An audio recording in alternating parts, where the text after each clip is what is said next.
បាទសួស្តីអ្នកទាំងអស់គ្នាស្វាគមន៍មកកាន់ Channel សៃហា Immortal ហើយនៅដែរ admin ក៏នឹងមកបន្តនៅ episode របស់យើងទៀតហើយតែមុននឹងចូលទៅកាន់ series របស់យើងអ្នកទាំងអស់គ្នាក៏ complete យូរចុច like ជា subscribe នៅ channel របស់មីម្នាក់មួយផងដើម្បីផ្ដល់កម្លាំងចិត្តមកកាន់មីក្នុងការផលិតវីដេអូជួយជួយអ្នកទាំងអស់គ្នាទស្សនាជាបន្តមួយវិញជាបើសិនជាបងប្អូនណាមានចំណាប់អារម្មណ៍ចង់អាននៅ series novel ដោយមិនដឹងថាទៅរក website អាននៅណាឬក៏ website នឹងមានលុបពាណិជ្ជកម្មញ៉ៃញ៉ៃក៏អាចឆាតមកកាន់មីផ្ទាល់ក៏បានឬក៏ឆាតទៅកាន់បងប្អូនមីផ្ទាល់ក៏បានដោយមានគោលនឹងតម្លាក់ link Telegram ផ្ទាល់ខ្លួនរបស់បងប្អូនមីនៅក្រោម comment ឥឡូវយើងក៏មកខាត់ពេលវេលាយូរយើងចូលទៅកាន់ series របស់យើងតែម្ដងតែផ្ដើម series នេះពីនេះជាកញ្ញាសិហ្វឹងក៏បានសម័យទៅពិភពមួយតែគេក៏បានសម័យទៅឃើញគូរបស់គេជាមួយនឹងបងស្រីរបស់គេនឹងឯងដែលនៅគណៈពីនោះគេក៏បានសម័យទៅឃើញពពួករបស់គេក៏បានធ្វើការវាប្រហារមកកាន់គេដែលគេក៏បាននិយាយថាអញគឺនៅទន្ខ្សោយពេកហើយគ្មានសមត្ថភាពណាតែអាចការពារមនុស្សដែលអញស្រឡាញ់បាននោះទេបើសិនបើអញនៅតែខ្សោយបែបនេះបន្តមកធ្វើឲ្យសិហ្វឹងគឺបានភ្ញាក់ដឹងខ្លួនវិញគេក៏បានកលេចទៅមើលរាងកាយរបស់គេដែលស្របពីនោះគុណសិស្សរបស់គេដែលជាជនអាខ្មាំងនឹងឯងក៏បានថារាងកាយរបស់លោកគឺជាលក្ខណៈនៃឈាមរបស់អធិរាជវាក៏នឹងធ្វើឲ្យលោកម្ចាស់គឺជាសះស្បើយនេះពេលឆា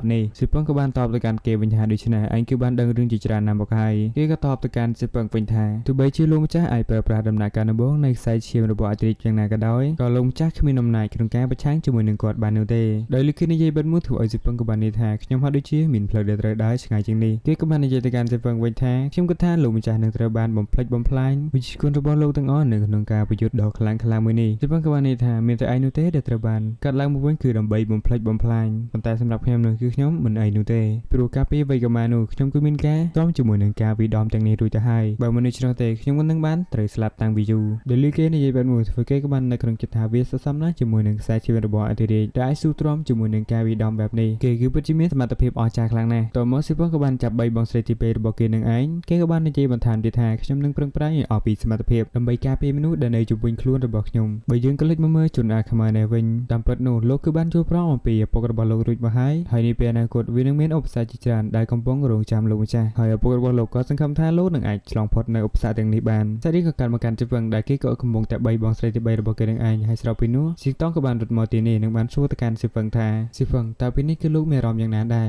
ស៊ីហ្វឹងក៏បាននិយាយតបទៅកាន់គេវិញថាខ្ញុំហាក់ដូចជាមិនមានអារម្មណ៍សុវត្ថិភាពនោះទេនៅទីនេះពួកយើងគួរតែចាក់ចេញពីទីនេះឲ្យបានឆាប់បន្ទាប់មកស៊ីតង់ក៏បាននិយាយតបទៅកាន់ស៊ីហ្វឹងថាឯងកុំបារម្ភអីពួកយើងគឺបានធ្វើការវាប្រហារពួកគេឲ្យស្លាប់អស់រួចទៅហើយស៊ីហ្វឹងក៏បានតបទៅកាន់គេវិញថាច្បាស់ណាស់ដោយសារតែរឿងនេះនោះហើយគឺជាមូលហេតុដែលមិនមានសុវត្ថិភាពទៅឯងយល់ដែរឬទេបើយើងក៏លេចទៅមើលស៊ីតង់គឺគេហាក់ដូចជាមិនយល់នោះទេស៊ីហ្វឹងក៏បាននិយាយបន្ថែមទៀតថាឯងគិតមើលទៅហាត់វាបានជាមកដល់ទីកន្លែងមួយនេះហើយខ្លាចដូចជាអន្តៈរបស់សត្រូវដោយលឺស៊ីហ្វឹងនិយាយនោះធ្វើឲ្យស៊ីតង់គេក៏បានគិតថាបើដូច្នេះនោះប្រហែលជាពួកគេគឺបានប្រើប្រាស់ឧបករណ៍មួយចំនួនក្នុងការរំខានដល់ការស្វែងរកទីតាំងរបស់ប្រាសាទបុរាណទើបធ្វើឲ្យពួកយើងគឺបានធ្លាក់មកដល់កន្លែងមួយនេះវាពិតប្រាកដណាស់ដូច្នេះឯងគួរតែយល់ហើយថាយើងមកដល់ទីកន្លែងនេះដោយរបៀបណាមានន័យថានៅក្នុងក្រុមរបស់យើងគឺមានជនក្បត់ដោយអ្នកទាំងពីរគឺមិនទាន់បាននិយាយចប់ស្រួលបួលផងស្រាប់ពេលនោះក៏មានបរិយាចំណាស់ម្នាក់ក៏បានធ្វើការវាផាមកកាន់ជាងតង់តែត្រូវបានស៊ីតង់គឺបានកិច្ចខ្លួនតាន់កុំអីនឹងគឺស្បៃតែម្ដងអញ្ចឹងណាបើយើងក៏លេចមកមើលបរិយាចំណាស់នោះក៏បានលន់មកថាណែល្អិតឯងគឺពិតជាមានធ្វើដៃល្អខ្លាំងណាស់នឹងអ្នកទាំងអស់គ្នាបរិយាចំណាស់នោះគឺជាមេគ្រួសារខៃនឹងឯងដែលគេគ្មានយល់ថាខៃឡាវកាត់មកកាន់ស៊ីតង់ទៅវិញគេក៏បាននិយាយទៅកាន់បរិយាខៃឡាវថាតើលោកដឹងថាលោកកំពុងតែធ្វើអ្វីនៅពេលនេះគេក៏បាននិយាយតបទៅកាន់ស៊ីតង់វិញថាហេនៅពេលដែលពួកអញគឺបានស្លាប់ទាំងអស់គ្នានោះក៏គ្មាននរណាដឹងថាខ្ញុំធ្វើអ្វីដែរនៅពេលនេះហើយកូនចៅរបស់គេក៏បានចេញមកនឹងធ្វើការវាប្រហារទៅកាន់ស៊ីតង់បើយើងក៏លេចមកមើលស៊ីតង់ទៅវិញគេក៏មិនចាំយូរនោះដែរក៏បានបញ្ចេញជាមួយនឹងធម្មពលរបស់គេដើម្បីត្រៀមធ្វើការប្រយុទ្ធជាមួយនឹងពួកគេទាំងអស់គ្នាហើយគេក៏បានប្រាប់ទៅកាន់ស៊ីហ្វឹងឲ្យរត់គេចខ្លួនទុកឲ្យគេទប់ទល់ជាមួយនឹងពួកគេទាំងអស់គ្នាតែមិនឯងបានហើយចំណែកឯបែកខៃឡាវិញក៏បាននិយាយទៅកាន់ស៊ីតង់ថាវាពិតជាអស្ចារ្យខ្លាំងណាស់ក្នុងការប្រយុទ្ធជាមួយនឹងគុណសិស្សដ៏អស្ចារ្យនឹងមានទេពកោសល្យរបស់ភ្នំឡុងហូហើយក៏អាចពង្រឹងស្ថានភាពអនាគតនៃគ្រួសារខៃរបស់ខ្ញុំដែរកាត់មកកាន់ស៊ីហ្វឹងនៅវិញគេក៏បាននិយាយទៅកាន់ស៊ីតង់ថាខ្ញុំនឹងចាក់ចេញពីទីនេះនេះពេលឥឡូវនេះជាមួយនឹងបងស្រីទី3របស់ខ្ញុំប៉ុន្តែត្រូវបានអាចចាំនឹងគឺបានដេញតាមមកស្ទាក់មុខជាមួយនឹងស៊ីហ្វឹងស្របពេលនោះអពេនឹងក៏បានធ្វើការវាប្រហារមកកាន់ស៊ីហ្វឹងប៉ុន្តែស៊ីហ្វឹងគឺបានធាក់មួយជើងតែទោះជាយ៉ាងណាក៏ដោយក៏ស៊ីហ្វឹងគឺមិនអាចទប់ទល់ជាមួយនឹងពួកគេបាននោះទេដោយសារតែស៊ីហ្វឹងគឺមានតែម្នាក់ឯងណាមួយស៊ីហ្វឹងគឺត្រូវបានរងរបួសជាច្រើនកន្លែងផងដែរគឺព្រោះតែការពីពីមុននោះត្រូវបានឪពុករបស់គេគឺបានវាប្រហារគេជាដំណំហើយនៅគណៈពេលនោះក៏មានអពេម្នាក់ក៏បានចែកមកកាន់ស៊ីហ្វឹងនឹងឯងដែលគេក៏បានថាវាគ្មានប្រយោជន៍នោះទេក្នុងការតស៊ូជាមួយនឹងពួកយើងដែលអពេម្នាក់គឺមានឈ្មោះថាគង់ឡាវឆាវដែលជាចាស់ប្រុសរបស់ខៃឡាវហើយអពេនោះក៏បាននិយាយបន្ថែមទៀតថាឯងត្រូវចាំថា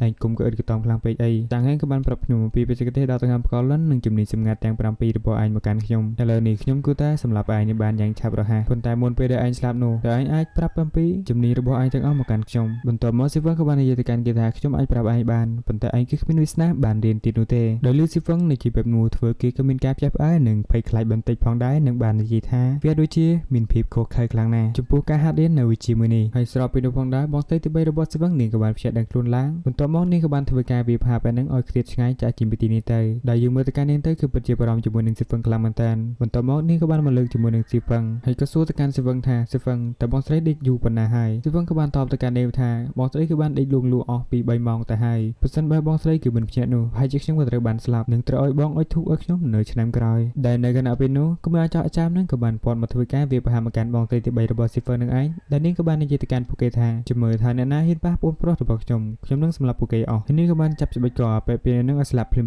តែម្ដងដែលធ្វើឲ្យអាប៉ែនឹងគឺមានការផាត់ភ័យខ្លាំងមែនតើនាងគឺជាអ្នកចម្បាំងឈីនៃទីក្រុងឡុងឈីងតែនាងអាចមកទីនេះបានដោយរបៀបណាទៅបន្ទាប់មកបងស្រីទី3របស់ស៊ីហ្វឹងគឺមិនចាំយូរនោះដែរក៏បាននិយាយទៅកាន់គេថាឯងឆាប់ទៅសួរស្ដេចនឹងរួចដែរបន្ទាប់មកនាងក៏បានទះមួយកំភ្លៀងដែលបានធ្វើឲ្យគេគឺបាត់បង់ជីវិតភ្លាមតែម្ដងដោយឃើញអំណាចរបស់បងស្រីទី3របស់ស៊ីហ្វឹងបែបនេះធ្វើឲ្យប៉ែកុងឡាឆានឹងក៏មានការផាត់ភ័យជាខ្លាំងដែលយើងមើលទៅកាន់តែមួយរបស់គេទៅគឺផាត់ភ័យខ្លាំងមែនតើហើយក៏បានស្រែករកជីតារបស់គេដើម្បីឲ្យមកជួយគេហើយនៅគណៈពេលនោះជីតារបស់គេគឺបានមកជួយគេភ្លាមតែម្ដងនិងបាននិយាយថាតើអ្នកណាហ៊ានប៉ះចៅប្រុសរបស់ខ្ញុំចំណុចឯប៉ែនឹងវិញក៏បានមកទូពុតជីតារបស់គេនឹងឯងនិងបាននិយាយថានៅពេលនេះគឺសល់តែខ្ញុំមិនឯងនោះទេចំណុចឯអ្នកផ្សេងទៀតនោះគឺត្រូវនាងបានសម្លាប់អស់រួចទៅហើយចំណែកឯបងស្រីទី3របស់ស៊ីហ្វឹងនាងក៏មិនចាំយូរនោះដែរនឹងបាននិយាយថាតើអ្នកណាហ៊ានប៉ះប្អូនប្រុសរបស់ខ្ញុំនៅនោះនឹងត្រូវស្លាប់បន្ទាប់មកនាងក៏បានធ្វើការវាប្រហារមកកាន់បរិខៃឡាវប៉ុន្តែគាត់គឺមិនឲ្យនាងវាយស្រួលនោះទេក៏បានបញ្ចេញធម្មពលទប់ទល់ជាមួយនឹងបងស្រីទី3របស់ស៊ីហ្វឹងបើយើងក៏លេចមកមើលអន្តិតជីងតងទៅវិញគេក៏បានលបមើលបងស្រីទី3របស់ស៊ីហ្វឹងដែលកំពុងតែវាប្រហារជាមួយនឹងបរិខចំណាក់ខៃឡាវនឹងឯង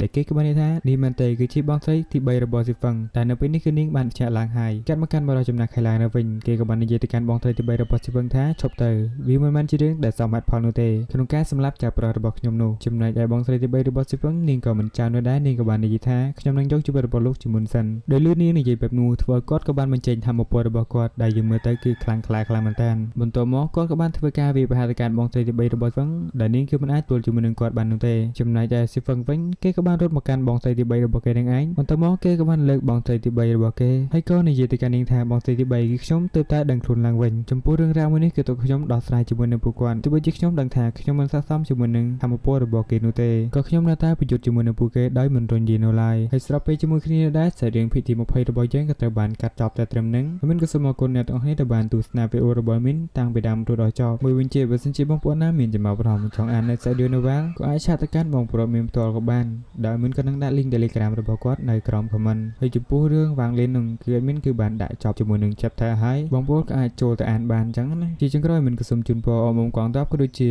ជនពិសេសទាំងអស់គ្នាឲ្យមានសុខសុវត្ថិភាពគ្រប់គ្នានិងឲ្យរួចផុតពីការឈ្លានពានរបស់ពួកថៃមីនក៏មានតែប៉ុណ្្នឹងឯងជួបជាមួយនឹងមីននៅវីដេអូក្រោយៗទៀត